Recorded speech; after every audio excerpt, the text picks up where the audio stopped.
How to apply color correction in DaVinci Resolve. First of all, open your project and go to the color workspace at the bottom of the screen. Next, select the clip you want to color correct in the timeline. Now, start with the primary color wheels, lift, gamma, gain, and offset. These help you balance shadows, midtones, highlights, and overall tone. Use the lift wheel to control shadows. Adjust this to brighten or darken the darkest parts without affecting the rest. Then, adjust gamma for midtones. This step brings life back to faces or key elements in your shot. After that, tweak the gain wheel to handle the highlights.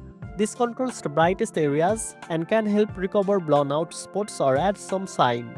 Now, use the offset wheel to shift the overall image, shadows, midtones, and highlights together.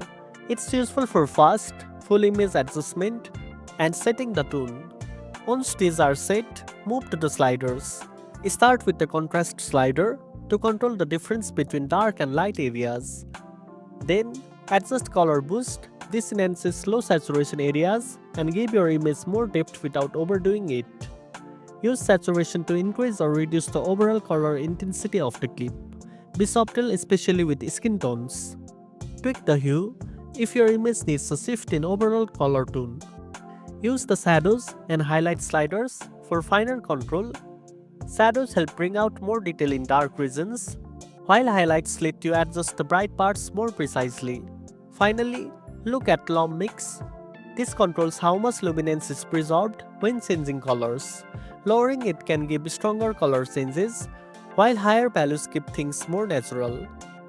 For more precise color correction, use the curves panel where you can adjust specific tonal ranges by manipulating the RGB channels individually. Finally, always compare your corrected clip with the original by pressing Ctrl D in the selected node to make sure your adjustments enhance the image without overdoing it. And that's it. Now you know how to apply color correction in DaVinci Resolve. If you found this video helpful, don't forget to like, share, and subscribe for more tech tips. Thanks for watching, and I'll see you in the next one.